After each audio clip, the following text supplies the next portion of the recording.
mission to kill them both. Eu saía como se fosse para caçar alguma coisa.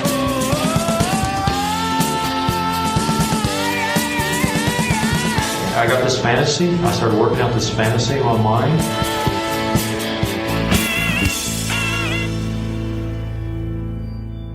Então, como a gente mencionou, esse caso a gente já contou anteriormente.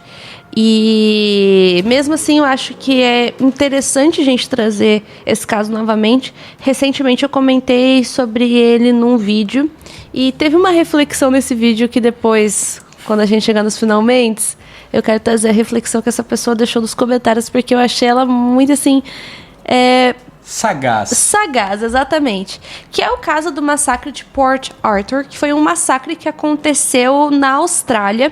E a pessoa que cometeu esse crime assim terrível foi o Martin Brent. Atenção, esse podcast não é recomendado para pessoas sensíveis, pois pode conter a descrição de violência psicológica, física e sexual. Não diga que você não foi avisado. Continue agora por sua conta e risco. Mas vamos começar, você sabe que a gente gosta de começar as histórias lá do começo. E o que a gente sabe sobre o Martin no começo da vida dele? Pra variar, ele era uma criança um pouco fora, desajustada e que não tinha muitos amigos. E ele também não conseguia ter um tato social, que era bem difícil para ele, né? Conseguir um amigo, ter aquela coisa básica, era muito difícil para ele. Sim, ele nasceu no dia 7 de maio de 1967 em Queen Alexandra, que fica mais ou menos ali na região da Austrália, né, na região da Tasmânia. É o nome de uma região mesmo, né? É o nome de uma região. Tasmânia é um protetorado, porque a Austrália basicamente era o lugar onde as pessoas deixavam, a Inglaterra principalmente, o Reino Unido, deixava os prisioneiros. Isso então vai ter muita influência nisso tudo. Ele foi o primeiro filho do casal Maurice e Carlin Brent. Embora a casa da família, né, fosse ali na região de Lina Valley, o Martin passou a maior parte da infância dele vivendo na praia de Carvan Bay, que fica na Austrália também, né? Esse caso inteiro se passa lá. E como o Thiago mencionou, ele cresceu sem amigos, sem muito contato social, considerado uma pessoa solitária, desajustada socialmente, e costumava inclusive a jogar praga nos amiguinhos, sabe? Ele costumava literalmente a lançar maldições contra os amigos dele. Então, tipo assim, ele não era muito sociável, mas também parecia que ele também não fazia questão de ser sociável. Ia muito além disso, além dele não ser sociável. Sabe aquela pessoa que ela quer muito ter uma coisa, mas ela não tem, e aí ela fica jogando praga porque ela quer aquilo, mas ela finge que não quer? Era muito o caso dele, assim.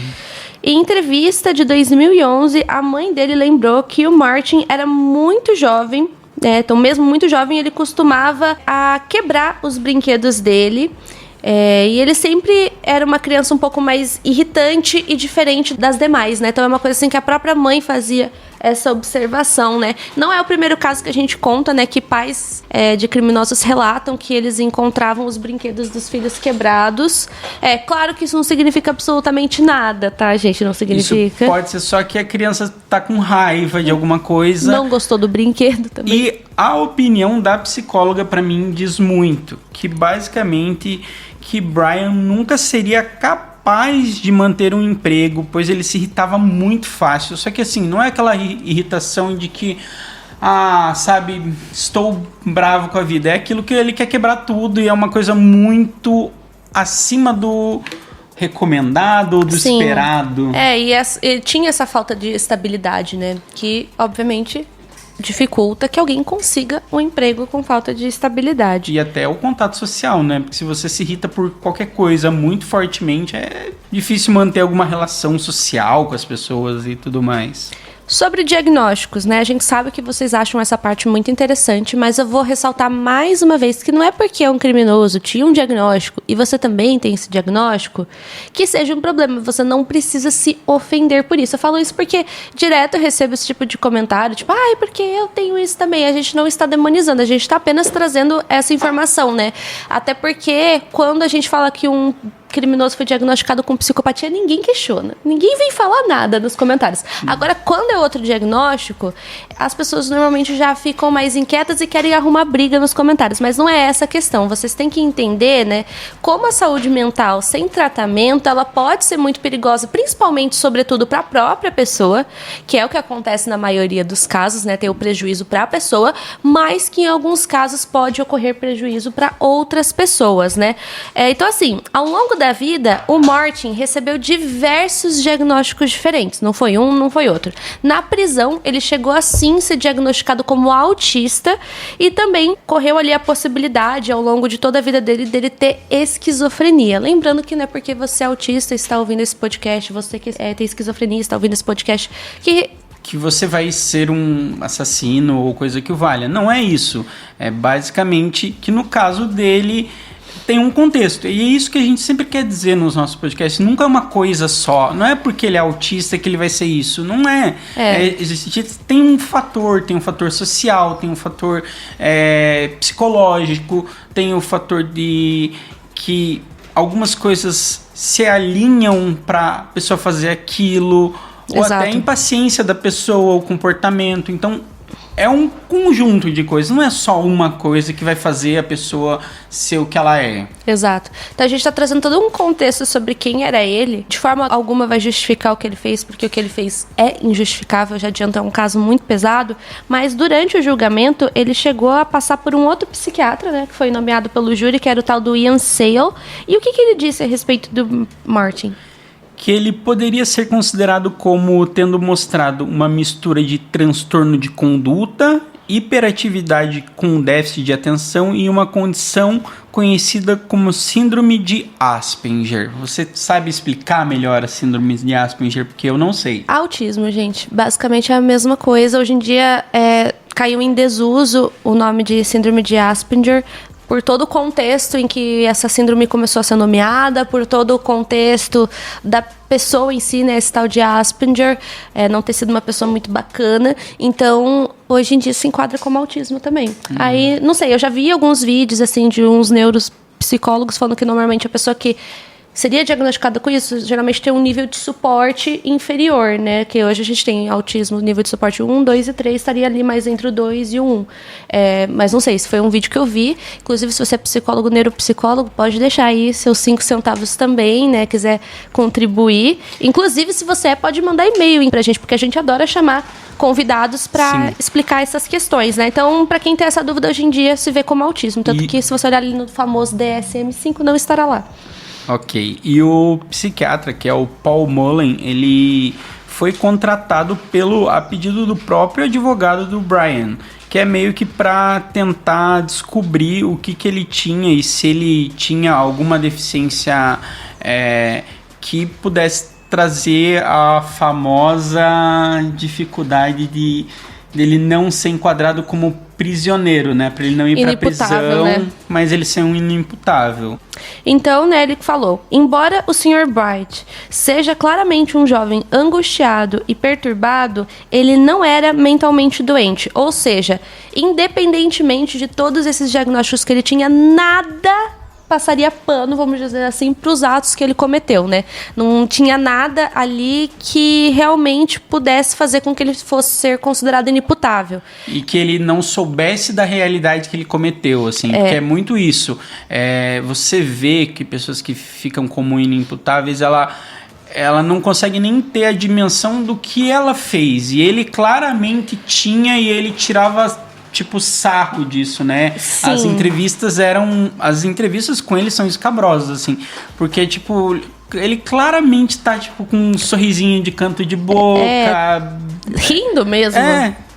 Tirando sarro de toda a situação. E outra coisa, assim, né? Se você ficou curioso para essa questão de ser inimputável ou não, um exemplo de um caso onde isso aconteceu foi o caso do Ed Gein, que é um caso bem conhecido e que já tem episódio aqui no podcast, né? Se vocês forem ouvir lá o podcast, que a gente trouxe todo um contexto também, vocês vão entender realmente o porquê que ele, nesse caso, foi inimputável. Sim. Entendeu? Tem vários casos. Acho que aqui no Brasil a gente tem o Vampiro de Niterói, né? O Febrônio Índio de Brasil, que ele foi o primeiro inimputável, tanto que ele é o detento 001 da carceragem lá de justamente para isso, que nunca nem tinha tido no Brasil. Então tem alguns casos, sim. Mas, assim, é bem difícil provar isso, né? Sim, é muito burocrático. A gente passa pela análise, às vezes até de mais de um profissional, mais de um psiquiatra, para ter realmente a confirmação. E ainda assim é o juiz mesmo que vai determinar. A gente sempre meio que brinca com isso, que as pessoas tentam, porque isso demora, né, o julgamento. Isso atrasa muito o julgamento. Você pode pegar qualquer caso de serial killer. O Martin não foi um serial killer, foi um assassino em massa, né? Mas eu tô dando o exemplo de serial killer. Pega qualquer caso de serial killer, praticamente todos tentam entrar como inimputável. E quando não entra, a gente destaca isso no podcast, que eu falo, cara, essa pessoa aí já sabia que não ia dar certo e nem quis tentar. Porque realmente, gente, é uma coisa assim que atrasa. E em países como Estados Unidos, impede que a pessoa seja condenada à morte também. Eu não sabia. Tem porque não isso, vai ser condenada à morte. A pessoa vai ser internada num hospital psiquiátrico e vai ficar por lá. Então, tem essa questão. E mais outra coisa que a gente também tem para dizer, né? Como a gente já trouxe em alguns crime news, que a pena de morte está caindo tanto em desuso que as pessoas não têm nem o fornecimento para a injeção letal. Então... Por isso que demora, gente. Por isso que e por isso que muitas vezes eles acaba virando agora prisão perpétua, né? Sim. E assim, voltando agora um pouco mais para a infância do Martin, ele sempre foi uma pessoa violenta. Na infância dele, relatos dele tirando a vida de animais. A gente vê relatos dele sendo agressivo com outras crianças. Um desses relatos foi de uma certa vez que ele estava nadando num rio com um menino e sabe aqueles snorkels, né, aqueles aparelhos que é usado pra gente conseguir respirar, né, dentro da água e nadar? Ele simplesmente puxou o snorkel do menino. E é muito difícil, assim, porque se você é uma criança, você não tem um conhecimento corporal pra conseguir respirar normalmente, você já fica meio desesperado. Então, e ele gostava disso, de causar dor, causar sofrimento, né? Ele costumava também simplesmente ir lá e cortar as árvores dos vizinhos, assim, tipo... Ele gostava de realmente... Causar, né? Tinha realmente essas provocações e... No caso dele, sempre houve relatos, desde o começo da infância, de que ele tinha alguma condição mental. As pessoas tentavam descobrir o que era. Então, tipo, não é igual outros casos que a gente contou aqui, que passou desapercebido. Acharam que era coisa de criança. Não, eles já achavam que era estranho esse comportamento que ele tinha. Tinha muitos relatos. Inclusive, tem um professor dele, alguns professores deles, que falam que eles sentiam que o Martin era quase como uma pessoa fora da realidade e sem emoção, que era uma coisa muito estranha. Porque, tipo, as emoções que ele traz é muito uma emoção de... Raiva, só que é uma questão de achar engraçado coisas que claramente são fora do contexto social. Tipo, sei lá, ele foi lá e tirou o snorkel e ele achar isso engraçado, sabe? Mais pra frente, quando ele cometeu um massacre nas entrevistas ele dá risada. Então, tipo, é esse tipo de comportamento. E na escola, assim... Como que era? Sofria bullying, que é outro fator que sempre aparece? Sim, ele acabou, por todo esse contexto dele ser um pouco deslocado, ele acabou sendo essa criança considerada perturbada e às vezes ele violentamente sofria bullying severo de outras crianças. Porque aquilo, criança que usa muito da violência, as outras crianças também repelem muito com violência. Então fica num ciclo uma espiral bem problemática de violência sendo combatido com violência. Até então, como uma forma de defesa, às vezes, das outras crianças, de já saber que ele já ia fazer alguma coisa ruim, e aí é bem complicado. E aí, em 1977, ele passou por uma outra avaliação psicológica, assim, na primeira infância ele já tinha passado por algumas avaliações psicológicas, porque ele chegou a ser afastado da escola por um tempo. E depois essa avaliação determinou que ele já tinha condições de retornar às escolas. Mas dessa vez ele foi transferido para uma outra instituição, que era uma unidade de educação especial na Newtown High School, em 1980. Então, era uma escola voltada para crianças que tinham deficiência intelectual. E lá, ele acabou piorando, né? Assim, eu tenho a minha mãe educadora e ela sempre fala que a melhor coisa para alunos que têm algumas questões é ele estar no meio de outros alunos normais. Que não é normais, mas que têm condições diversas. Não tem nenhuma deficiência, né? Mas que isso ajuda muito as pessoas porque elas são estimulados a fazer outras coisas e tudo mais. Então é sempre muito bom, mas no caso dele aconteceu que teve um deterioramento tanto acadêmico quanto comportamental ao longo dos anos na escola restante. Então ele se sentia ainda mais desprestigiado, não sentia que aquilo não fazia sentido para ele e era muito ruim. Sim, em um exame que foi submetido a ele após o massacre, a gente já vai chegar lá, o psiquiatra forense Ian Dublin descobriu que o Martin tinha uma deficiência intelectual... Limítrofe. Desculpa, gente, a dicção falhou agora. Tranquilo. E determinou que o QI dele era de 66 pontos, equivalente ao QI de uma criança de 11 anos de idade. Esses sinais preocupantes, né, alarmavam muitas pessoas ao redor do Martin, tanto que ele passava por essas avaliações que eu falei desde a infância. Eu vou ressaltar isso porque é uma coisa que a gente não se vê. Não né? é nem um pouco Os comum. Os pais normalmente não percebem isso, né? Sim. Tipo, ou percebem e deixa pra lá. E no caso dele não foi isso, né? Porque... Não foi por falta de psicólogo, psiquiatra, terapeuta. Ele realmente teve o suporte dos pais. Tentaram colocar ele até numa escola diferente pra ver se ele se adaptaria, pra ver mas se ele não se deu adaptava, certo. Se ele ficava menos violento. Mas não deu certo. E como eu falei, durante a juventude, ele tinha sim o hábito de torturar animais. E também ele gostava de filmar atos entre humanos e animais, porque eu detesto falar a palavra que se designa a isso. Então, sim, gente, ele filmava esse tipo de coisa. E outra coisa é que ele era obcecado pelo filme Chuck, mas especificamente o Chuck 2, que é de 1990. Você sabe mais, porque eu não acompanho o Chuck. Então, gente, eu só sei que ele era obcecado por esse filme, tipo, num nível que ele falava constantemente sobre Chuck, o brinquedo assassino, né? Pra quem... acho que todo mundo Brasil... deve saber pelo nome. Chuck, brinquedo assassino, né? Chuck, o 2 especificamente. E realmente, assim, dizem que era uma obsessão dele por esse filme, né? Trouxemos esse fato, mas com uma curiosidade ali em volta do caso que é... A gente está tentando construir toda essa narrativa para vocês entenderem o que vai levar ele a fazer tudo isso, né? E lá, no início de 1987, Martin ainda tinha 19 anos, ele conheceu a Ellen Mary Elizabeth Harvey, de 54 anos, e ela era herdeira de uma parte de uma fortuna de uma loteria. Então pensa que uma pessoa que ganha uma loteria, ela era bem endinheirada, né? Muito. Então, enquanto procurava novos clientes para o seu serviço de cortar grama, a Harvey acabou meio que... Ela morava próximo à sua mãe, Ilsa, e ela fez amizade com o Brian, que se tornou um visitante regular da mansão, que estava meio em pandarecos, assim, já estava meio caidaça. Era uma casa bem grande, na verdade ela morava junto com a mãe, a Ilsa. Aí o Martin visitava elas frequentemente. E a princípio eram todos grandes amigos, né? E ele ajudava também na parte de ajudar em algumas tarefas domésticas, né? Porque pensa, né? Se a Ellen tinha 54 anos, a mãe dela era um pouco mais velha. Então, assim, ele fazia algumas atividades, como, por exemplo, alimentar os 14 cachorros que elas tinham ali na mansão, que viviam dentro de casa, e os 40 gatos que viviam dentro da garagem desta mansão. Eram muitos animais, e depois de um tempo, assim, sem cuidado, sem tato, né, houve então a denúncia de algumas pessoas, principalmente por causa do cheiro e da sujeira que tinha na residência. Animais acabaram sendo retirados ali do local, e nisso, né, ela acabou sendo mandada para um hospital.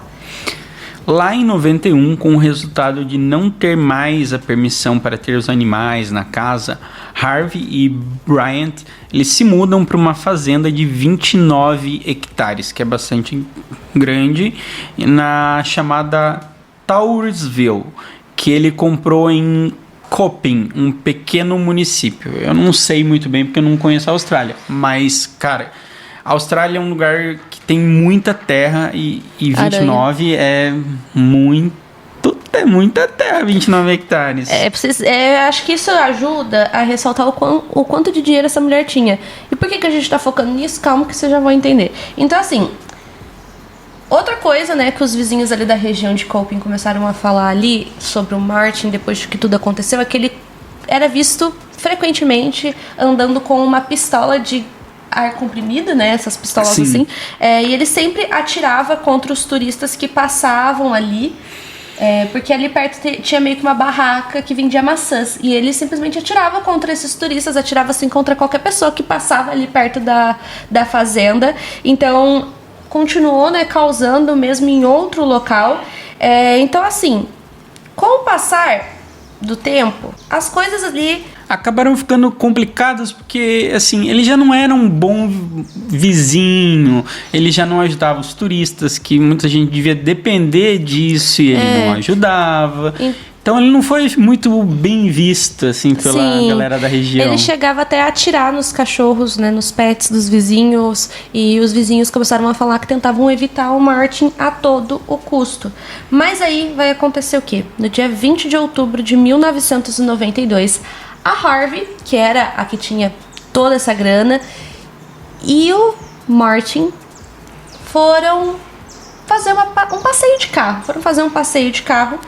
E acabou acontecendo um acidente durante esse trajeto. Foi um acidente bem feio, tá, gente? Sei que todos ficaram muito feridos. Mas no caso da Harvey, ela acabou falecendo. Ela acabou não conseguindo sobreviver. E aí, o que acontece com isso, né? A polícia, ela vai achar suspeito tudo isso, porque já tinha toda essa diferença de idade, era uma coisa que chamava atenção, ele não querendo ser muito cooperativo com ninguém. Então a polícia, ela faz uma breve investigação para saber se teve alguma coisa que ele pode ter feito com isso tudo, porque ele era conhecido de se lançar para o volante, ele meio que se jogava no volante. Ele era aquelas pessoas malucas que tava dirigindo e virava o volante assim com tudo. Ou que puxava o volante quando as outras pessoas estavam dirigindo, coisas bem inseguras, assim. E a Harvey, em contrapartida, já tinha sofrido 3 acidentes de carro. Então, assim, apesar de ser tudo muito estranho, ao mesmo tempo não tinha nada que realmente provasse que ele tinha cometido alguma coisa, né? Contra e já é muito Harvey. estranho toda essa relação deles. Primeiro, a diferença de idade, que já é uma coisa que chama bastante atenção. E segundo, você imagina se você tem um amigo muito próximo que convive com você dia a dia e ele te leva a ter acidente, você continuaria sendo amigo dele? Assim, sendo que você tem dinheiro. É meio esquisito. Pelo que eu entendi, talvez esses acidentes tenham acontecido antes dela conhecer o Martin, mas mesmo assim é meio esquisito. E nessa altura do campeonato, né, a mãe da Harvey, ela já tinha falecido. Então quem que era o único herdeiro dela? Não tinha ninguém. A não ser o Martin, no qual ela já tinha feito um testamento deixando toda a grana dela pra ele. E sendo que eles não eram casados, eles não tinham nenhum relacionamento e amoroso. Ela não tinha mais a mãe, ela não tinha filhos, ela não tinha mais ninguém, então o Martin acabou herdando todo esse dinheiro. Então ele foi nomeado como o único beneficiário no testamento da Harvey. Então ele acabou herdando o total de $550 mil australianos. E o que acontece? Com todos os relatos que a gente deu até o momento, o Martin, ele não era uma pessoa que tinha muita noção em administrar dinheiro. E por conta dele não ter muita noção de administrar dinheiro, foi determinado que ele não podia administrar toda essa bolada sozinho. Eu não tenho muita noção de quanto que dá isso em reais hoje em dia, mas eu imagino que fosse muito dinheiro até. Né? Vamos ver ao vivo aqui quanto que tá o dólar australiano. Mas foi naquela época nos 90, né? Então provavelmente já valia mais do que hoje. Acho que valia menos, provavelmente. Vamos ver. $1 australiano, vamos puxar na máxima. $1 australiano hoje vale R$3,70. Então dava tipo 1 milhão e... Vamos dizer que, sei lá, valesse R$2. Já daria quase R$1 milhão. É bastante. É muita grana. Do nada ainda, né, gente? É bastante. Para uma pessoa que literalmente você não teve o contato de muitos anos, assim, eles não ficaram anos a fio sendo amigos, né? Foi uma coisa bem... Foi de 87 a 92, né, que durou ali a amizade 5 anos, deles. Mas mesmo assim, né, gente, é um pouco esquisito toda essa situação, mas, enfim... Por ele não ter muita noção de dinheiro, foi nomeado uma ordem de tutela ao Martin. Então, os pais dele passaram a administrar todo o dinheiro que ele havia herdado. Eu acredito que provavelmente até a fazenda ele deve ter herdado. Então, assim, os pais começaram a administrar, só que aí vai acontecer outra coisa esquisita. E o que é essa outra coisa esquisita? Após a morte do Harvey, dessa moça. O pai Brian, o Maurice, ele cuidando da fazenda em Coping, o Brian ele volta para casa da família para convalescer após deixar o hospital, mas Maurice recebe uma prescrição de antidepressivos e discretamente ele transferiu da sua conta bancária para uma conta conjunta todo esse dinheiro, e aí acontece que esse dinheiro foi transferido de uma forma meio ilegal. E quem vai tomar conta disso é os órgãos públicos, né? Vai parar de a grana ser administrada pelos pais, aí vai ser uma administração pública, né? Administração de administradores públicos. Então, basicamente, o pai ele faz um esquema, né? Então, assim, já começa aí, né? Então, já começa aí que, assim, muito dinheiro aparece do nada, e aí os pais pedem para ter a tutela desse dinheiro, dizendo que o Martin ele não tinha capacidade de administrar, e aí já começa desviando o dinheiro. Exato. Já não é uma coisa muito salutar. 2 meses depois, em 14 de agosto de 1993, um visitante ali da cidade que estava procurando pelo pai do Martin, né, o Maurice, foi até a fazenda lá em Coping, começou a procurar por ele, não achava, até que ele encontra um bilhete escrito "Chame a polícia", pregado, e também ele encontra uma boa quantidade de dinheiro dentro do carro do Maurice.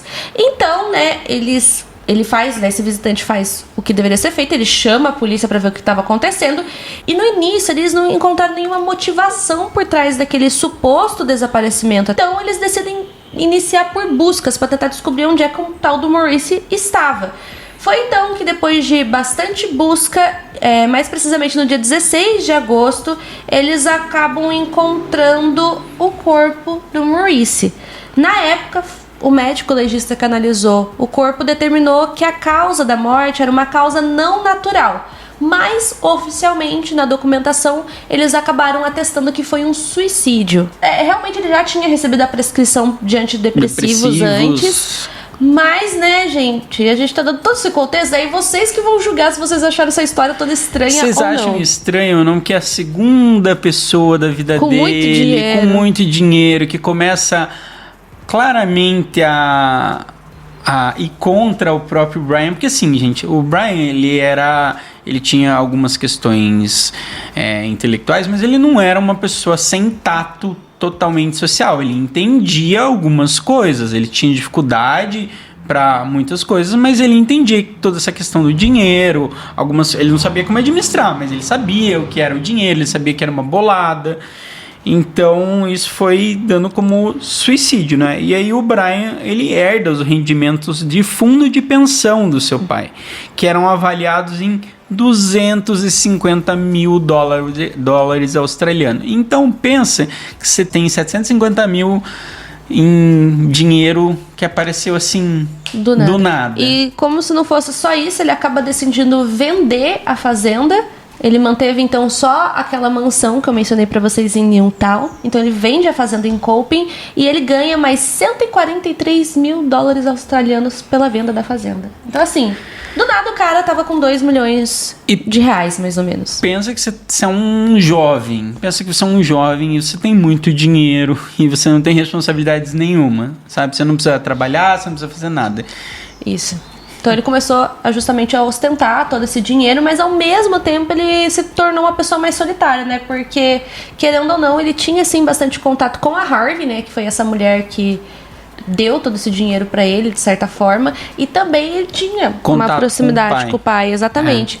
Então, assim, em 1993, até mais ou menos o final de 1995, ele decidiu sair pra viajar. Então ele visitou vários países e também começou a se tornar alcoólatra, né? Ele passou a beber com mais e mais frequência.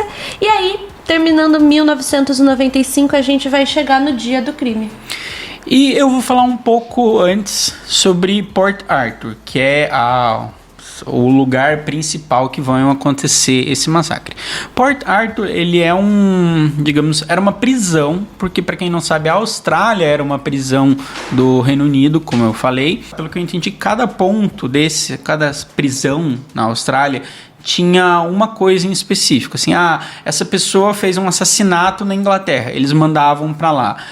Essa pessoa cometeu XYZ, eles mandavam para uma.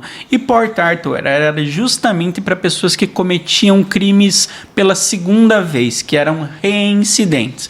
Então, o que acontece? Se você cometeu um crime na Inglaterra, continuou na Austrália e cometeu outro crime, você ia preso e você ia para lá.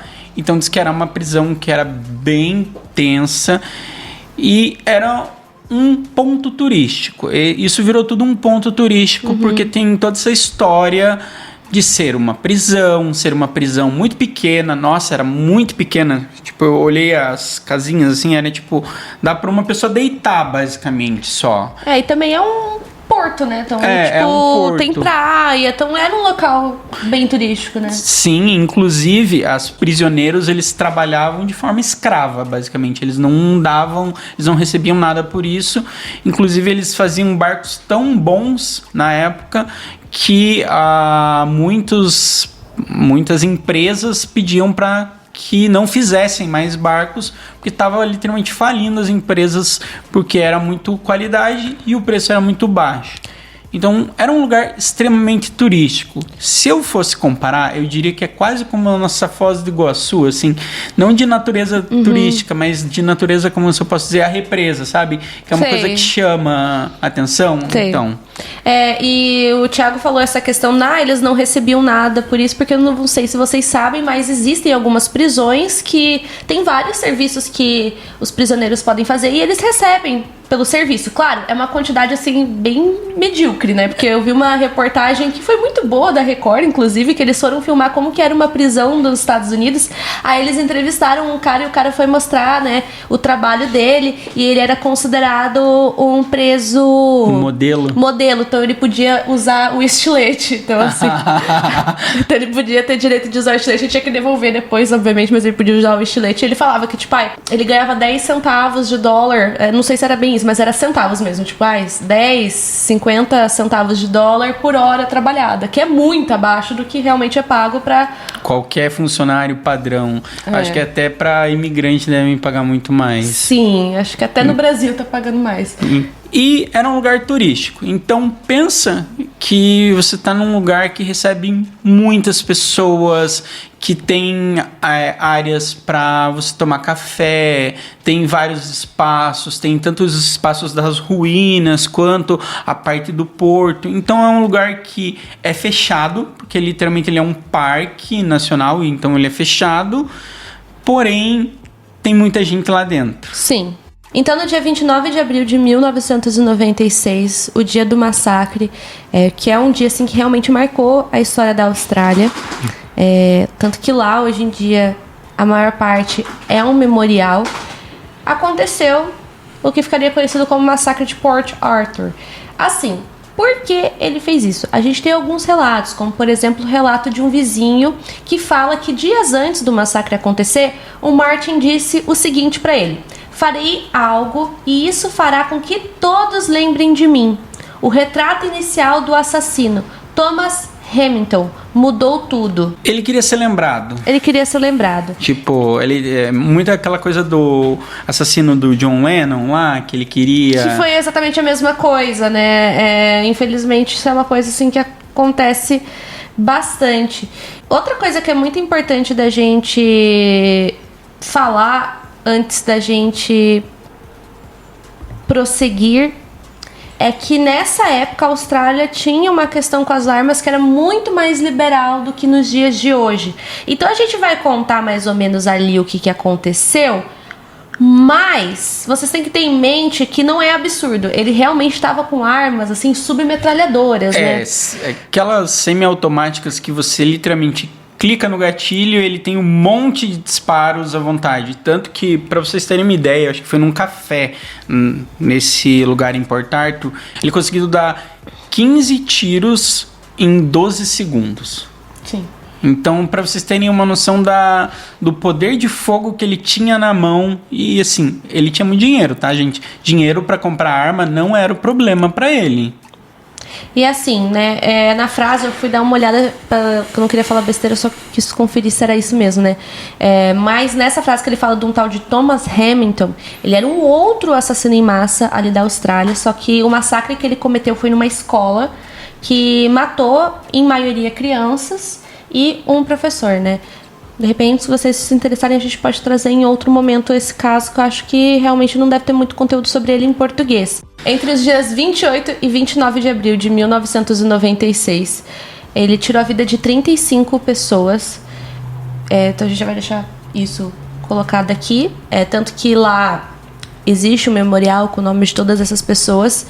E é uma coisa muito expressiva, porque, assim, para vocês verem como o comportamento de cada tipo de criminoso é diferente. Porque tem serial killer que fica 30 anos matando e não tira a vida de 35 pessoas. Vocês verem como as motivações, como as intenções, como o objetivo daquele criminoso é diferente de acordo com a classificação que ele recebe, né? Então faz muito sentido as divisões que são realizadas. Então, assim, até hoje, esse massacre é considerado o pior que já aconteceu na história da Austrália, o pior realizado especificamente por uma única pessoa. Ele passou por vários locais diferentes realizando os crimes que ele cometeu naquele dia. Como a gente mencionou, ele utilizou armas muito fortes. A gente falou, né, submetralhadora, mas a gente não vai dar um nome específico da arma. Acho melhor não. Não gostamos de fazer isso, né? Até falei pro Thiago que eu tomei uma mudança na minha vida, né? Que eu não quero mencionar mais nome de veneno, de medicação, nada do tipo. Ai, Marisa, não dá ideia. Marisa, mas o podcast de vocês não é tão gigantesco assim, mas não é isso, gente. É uma coisa assim, também de responsabilidade nossa com o tipo de conteúdo que a gente tá usando. Porque, se a pessoa realmente tiver intenção, ela vai pesquisar. Ela vai ouvir. A gente acabou de mencionar que ele tinha uma inspiração em outro caso, então provavelmente ele pesquisou sobre esse outro caso. Então aí entra também um pouco sobre o papel dos criadores de conteúdo em fazer isso tudo. Porque, assim, a gente, muitas vezes, a gente fala do assassino. A Marisa até, como eu edito o podcast dela, do Mulheres do Crime, ela fala muito, ela tem um quadro específico para falar sobre as vítimas. E a gente tem que dizer que tudo isso, a gente não fala muito isso nos nossos podcasts, mas que tem pessoas envolvidas, tem famílias que perderam seus entes queridos. Então pensa, são 35 pessoas, 35 famílias afetadas. É um peso muito grande. O maior problema no True Crime, ultimamente, é tratar ele muito como entretenimento. Eu sei que ele é um entretenimento. Não sejamos bestas. A gente não é hipócrita, gente. Vocês sabem. Mas que a gente tem que tratar com respeito e com o devido carinho que essas pessoas merecem, né? Então, se a gente puder não ajudar, mas se a gente puder auxiliar que pessoas não tenham essa ideia e não saibam executar, pra mim eu fico de consciência mais limpa, mais tranquila. Sim, então é uma coisa assim que eu tenho refletido muito nos últimos tempos, né, e que eu realmente parei de fazer. Tudo bem, mas todos os casos que você fala de mulheres, a gente sabe muito bem que veneno que elas usaram. Eu sei, gente, mas é uma coisa assim pessoal, sabe? É uma coisa assim que... E aquela coisa, o público médio, porque a gente tá falando com um público bitolado, mas o público médico médio não vai atrás de saber qual veneno é. Ele vai querer ouvir o podcast, vai achar legal e beleza, sabe? Tranquilo, exatamente. E pra vocês terem uma ideia, essas 35 pessoas não foi num ambiente só, por exemplo. Foi num café, numa loja de lembrancinhas que teve, no parque de estacionamento. Ele chegou a pegar e roubar carros, né? Ele roubou carros para conseguir continuar cometendo os crimes dele. Então ele foi literalmente fazendo em vários lugares, homicídio em estação de serviços. E uma questão que a gente vê muito nos assassinos em massa é que não existe essa coisa de perfil da vítima. Tudo bem que isso já é uma coisa muito questionada dentro do próprio universo dos serial killers, né? Tem muitos, a maioria vai ter perfil, a gente vê, realmente a gente vê que tem aquele mesmo padrão entre as vítimas, mas existem uns que não. Mas no caso dos assassinos em massa não tem padrão. Tanto que as vítimas dele foram tanto homens, mulheres, pessoas entre 3 anos de idade a 72 anos. Então, assim... Não tem um perfil físico, é meio que se você tava ali, infelizmente, você podia ter sido um deles, sabe? Sim. É meio que isso, ele não se importa muito com um perfil de vítima, é mais a quantidade, né? Sim, tem muito essa coisa da quantidade, e tem uma coisa, principalmente nos dias de hoje, deles querem competir entre eles, tipo, eu quero ser o maior massacre. Exatamente, tem muito disso, né? É por isso que, assim... até na época que tava tendo aquele surto no Brasil, né, de atentados e tal, a recomendação era justamente não falar sobre os casos, né, não mostrar foto. Não mostrar muito número, não ficar comparando muito. Eu vi que no começo a mídia ela tava comparando muito. E aí meio que vários especialistas falaram, galera, isso não é muito bom, não façam isso. Exato, porque isso é uma coisa que instiga eles. E na época foi o que eu fiz. O pessoal enchia o saco pra eu postar vídeo do que estava acontecendo sobre os massacres e tal. Aí, óbvio, financeiramente, porque já era monetizado meu perfil, eu perdi dinheiro, mas eu faço gosto de ter perdido esse dinheiro, porque eu sei que eu fiz o que era certo, eu não fui atrás. E eu lembro que um vídeo que você fez que ajudou muito era aquele vídeo sobre a cartilha do FBI, que foi muito boa, realmente. Até hoje é o meu vídeo com mais visualizações, mais likes, mais tudo. Então aí eu pensei, o que eu posso fazer nessa situação? Acho que aquilo me soou como o mais adequado a se fazer, né? O conteúdo mais apropriado para o momento. Mas parece que estamos em outros momentos, né? Então por isso a gente está trazendo esse caso. Não 100%. 100% não. A gente vai confessar que teve um pouco do nosso efeito... a gente estava muito engajado nesse caso e aí depois a gente lembrou, putz, mas a gente já gravou ele, mas a gente pode melhorar ele. E agora a gente tem a questão do vídeo. Tá tentando melhorar. E também acho que a gente trouxe várias outras informações, né?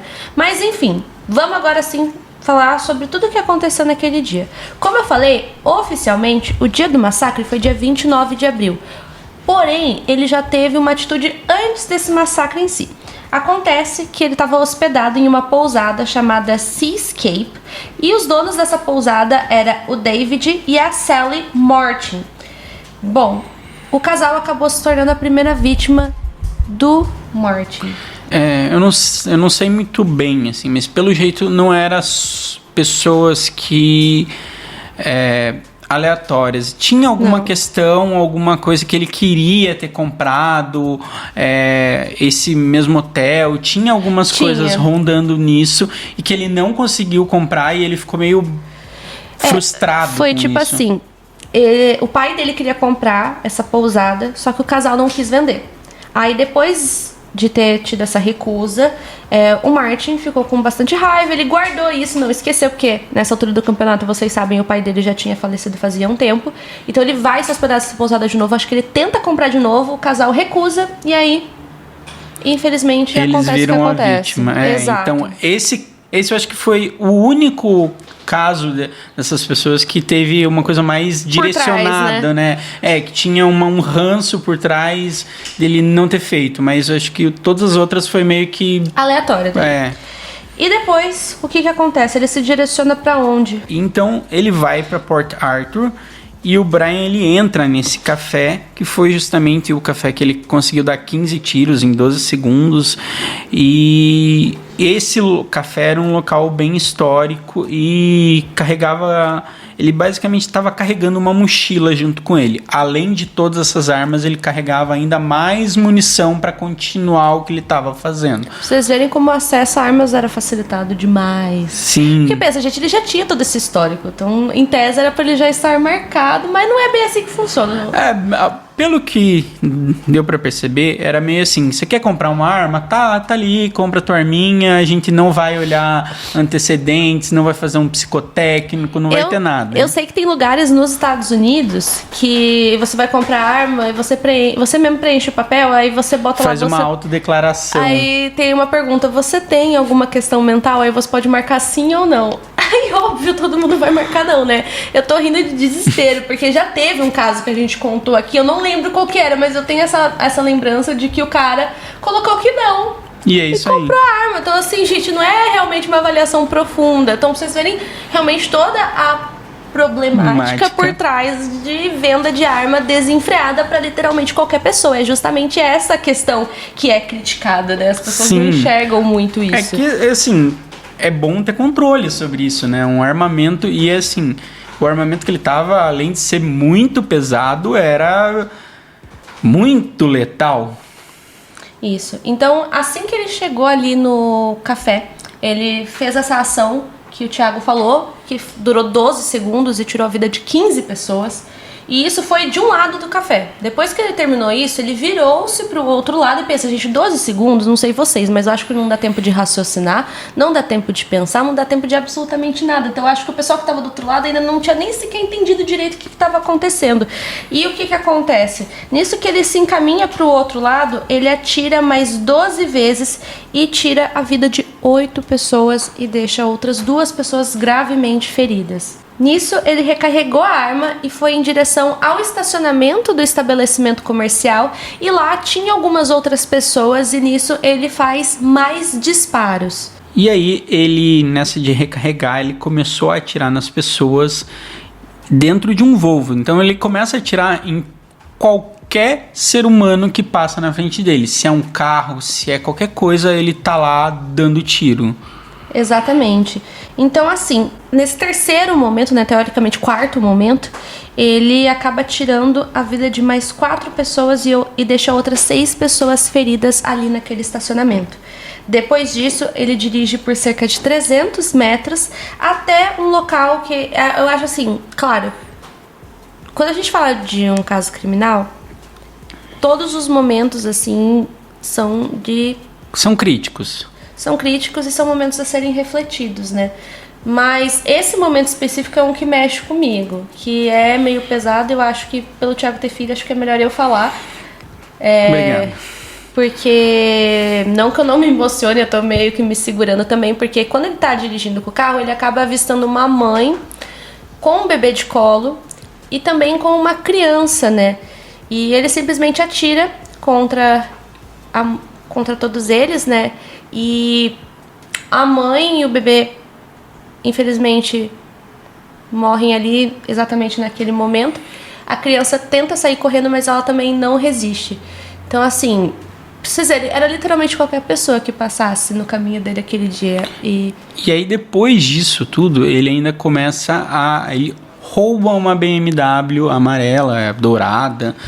E aí sai com essa BMW, né? Ele atirou também contra os ocupantes, isso. Ele atirou contra os 4 ocupantes que estavam dentro dessa BMW. E os 4, infelizmente, falecem também. Então, em uma curta distância na estrada, ele parou ao lado de um casal em um Toyota branco. E aí ele também desferiu um monte de tiros. Ele saca a arma, ele ordena que os ocupantes do sexo masculino entrassem no porta-mala. E foi embora, assim. Então, filme de terror, né? Filme de terror. Aí o que acontece? Ele retorna até o local da pousada lá do começo, né? Desse caso. E chegando lá, não demora muito, a polícia já cerca todo o local e... Assim, falando assim, parece que a polícia se enrolou, mas não se enrolou. Que foi tudo muito rápido mesmo. Esse é um caso que é, tipo... normalmente ele chega a ser spree killer, né? É a classificação dele. É mass killer. Mass killer? Tá. Assim, depende muito do ponto de vista da pessoa que for classificá-lo. Tá. Mas muitas pessoas... É que ele poderia ser visto tanto quanto spree killer, quanto mass killer. Eu acho que, assim... Muitos lugares colocam ele como mass killer, mas eu ainda tendo a achar que ele tá mais pra um spree killer. Porque tem toda essa questão da movimentação, por não ter sido num local só. Geralmente os mass killers, eles escolhem um local, mas também não é... Por exemplo, o massacre do McDonald's, que é um dos nossos Columbine. Tipo, então pra mim... O Thiago também concorda que é spree killer, não somos especialistas. É uma coisa assim que realmente me chama muita atenção isso da classificação. Então, pra mim, tem um pezinho lá no spree killer, mais do que mass killer. Mas mesmo assim, ele chega, faz muitas vítimas num curto espaço de tempo. E spree killer é sempre essa coisa meio... que dá uma angústia, porque é sempre muito rápido, as coisas acontecem muito rápidos. E aí o que ele faz? Ele volta para essa pousada e ele incendeia essa BMW que ele tinha, né? E também a pousada. E tira a vida do homem que estava sendo mantido como refém ali com ele. E o que acontece? A polícia... chega na pousada antes. Então acontece que 2 policiais, eles chegam na pousada... e dão de cara com ele, basicamente. E aí eles começam a trocar tiros. Só que o Brian, ele tem um poder de fogo muito maior que a polícia, e esses dois policiais, eles literalmente, eles só tem que ficar lá tentando se safar. Eles têm que tentar ficar vivos ali e tentar fazer com que ele não saia dali. É um momento semelhante com Columbine, quando o primeiro policial chega literalmente só com um revólver, assim, e vê que a situação era muito mais grave, né? Foi uma coisa meio assim, porque tudo foi muito rápido, se eu não me engano, acho que foi o quê? 16 minutos tudo isso que aconteceu. Sim. Foi algo assim. Então foi tudo muito rápido, realmente não teve tempo, assim, pra... O que mais demorou foi exatamente isso, desde quando ele bota fogo na casa, porque o que acontece? Os policiais, eles param ele lá, tipo, os policiais não conseguem atirar contra ele consegue ver os policiais claramente, e aí os policiais ficam se defendendo disso. Sim. Fica nisso, porém, ele bota fogo, e na hora que ele bota fogo, a polícia pensou, bom, ele vai ter que sair de lá alguma hora, porque o fogo está se alastrando e está muito mais forte do que eles próprios imaginavam. Então eles falaram, cara, ele vai ter que sair, e alguma hora ele saiu. 18 horas depois, pra ser mais preciso, né? E realmente ele se queimou, ele saiu porque ele queimou as costas, as ele tentou também. De tudo continuar lá, mas até a polícia olhou e falou, cara, ele não tem como ficar ali sem se queimar. Tanto que tem várias imagens aéreas, acho que de todo o caso, assim, o que mais tem imagens mesmo é da casa ali queimada. Se vocês botarem no Google, vai aparecer, a primeira coisa vai aparecer a casa queimada e até os policiais ali ao redor. E no momento que ele foi capturado, ele já foi, obviamente, preso, mandado para prisão. Ao todo, foram 23 pessoas que foram feridas, fora as vítimas que a gente comentou que foram fatais. E que, obviamente, pessoas feridas vão carregar um trauma pro resto da vida delas. Tudo o que aconteceu depois foi que o Brian, ele efetivamente conseguiu o que ele queria, a tal da infâmia de assassino dele, porque ele foi parar em vários jornais australianos.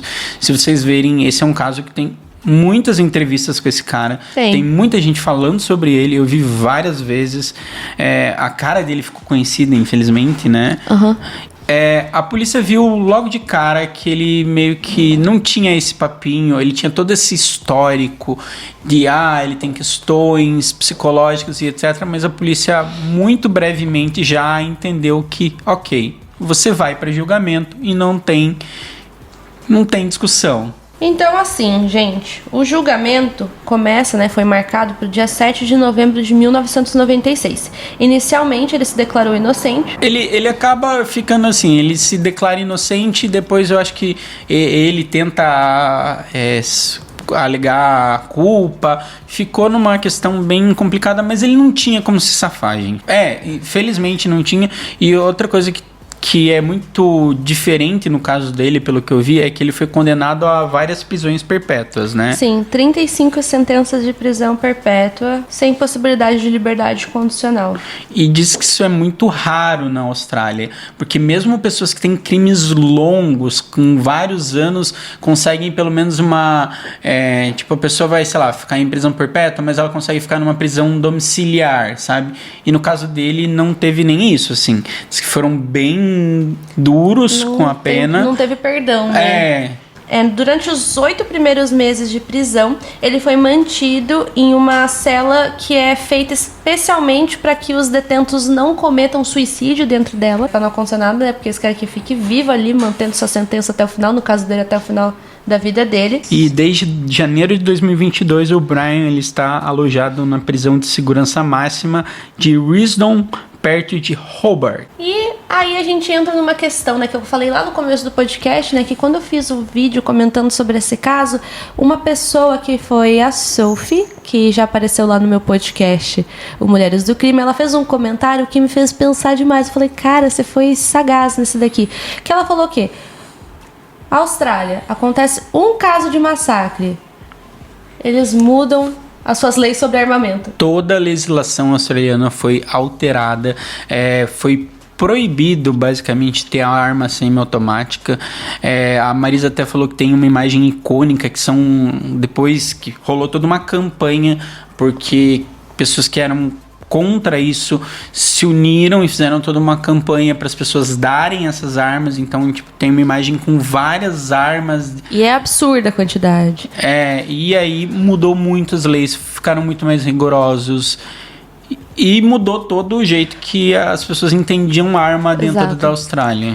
Enquanto isso, nos Estados Unidos acontece vários casos de massacre e as coisas continuam exatamente. Até porque nunca vai mudar, vamos ser sinceros. Porque lá a indústria armamentista é muito forte. Lucros, né? Capitalismo. E hoje ele está com 57 anos. 57. Ele então tá novo. um ano a mais do que eu coloquei aqui no roteiro. Bom, chegamos ao final do caso. Espero que vocês tenham gostado. Espero que quem tá na live com a gente agradece muito. E vamos... Quer abrir? É isso. Acho que não tem muitos comentários. Tem uma galera ali, mas eu vi que agora que a gente tá terminando, o pessoal já foi meio que se indo.